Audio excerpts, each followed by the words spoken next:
प्रिय विद्यार्थियों, राजनीति विज्ञान के अध्ययन के परंपरागत दृष्टिकोण के बारे में आज हम चर्चा करेंगे।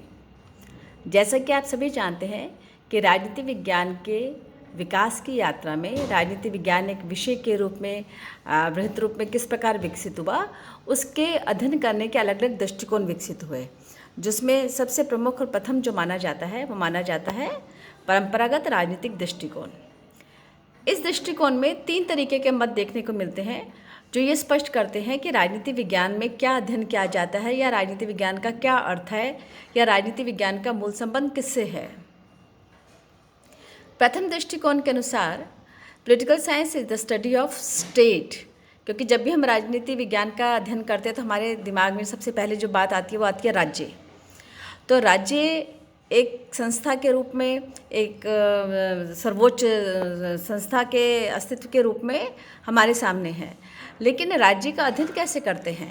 राज्य के अध्ययन का मतलब है कि राज्य के अतीत का अध्ययन करना, राज्य के वर्तमान का अध्ययन करना और राज्य के भविष्य का अध्ययन करना, अर्थात उसके इतिहास का, वर्तमान का और भविष्य का अध्ययन करना। अतीत से आशय है राज्य की उत्पत्ति कैसे हुई, उत्पत्ति के कितने सिद्धांत हैं, उत्पत्ति से संबंधित अलग अलग विचारकों के क्या मत रहे हैं।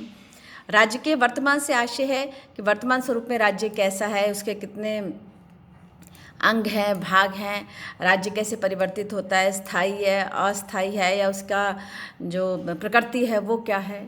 राज्य के भविष्य से है कि राज्य और अधिक शक्तिशाली होगा या राज्य का वर्तमान स्वरूप बना रहेगा। अर्थात ये समस्त प्रश्न जो हैं वो past of life, present of life state और फ्यूचर ऑफ स्टेट को डिस्क्राइब करते हैं।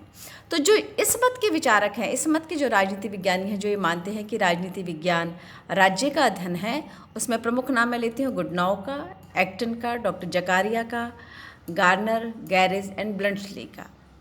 इसमें सबसे फेमस जो कोटेशन मानी जाती है वो गार्नर की मानी जाती है, जिनके अनुसार political science begins and ends with the state. Ends with the state का मतलब कि यदि राज्य का अध्ययन नहीं करें तो हम राजनीति विज्ञान को भी नहीं समझ सकते हैं। अगर हम राजनीति विज्ञान का अध्ययन करते हैं तो हमें राज्य का अध्ययन करना ही होगा, क्योंकि राज्य से ही राजनीति विज्ञान का प्रारंभ और समाप्ति होती है। राज्य से इतर राजनीति विज्ञान कुछ भी नहीं। दूसरा मत है political science is the study of government. राजनीति विज्ञान किसका अध्ययन है? सरकार का अध्ययन है। सरकार का अध्ययन कैसे है? क्योंकि राज्य तो अमूर्त है और जो काम हमें कर रही है, दिख रही है, हो रहा है, वो किसके द्वारा हो रहा है? सरकार के द्वारा। तो इसमें सरकार में किसका अध्ययन किया जाता है? सरकार की संरचना का, उसके प्रमुख अंगों का, सरकार की कार्यप्रणाली का, सरकार के निर्णय प्रक्रिया का, सरकार के निर्णय प्रक्रिया के प्रभावों का।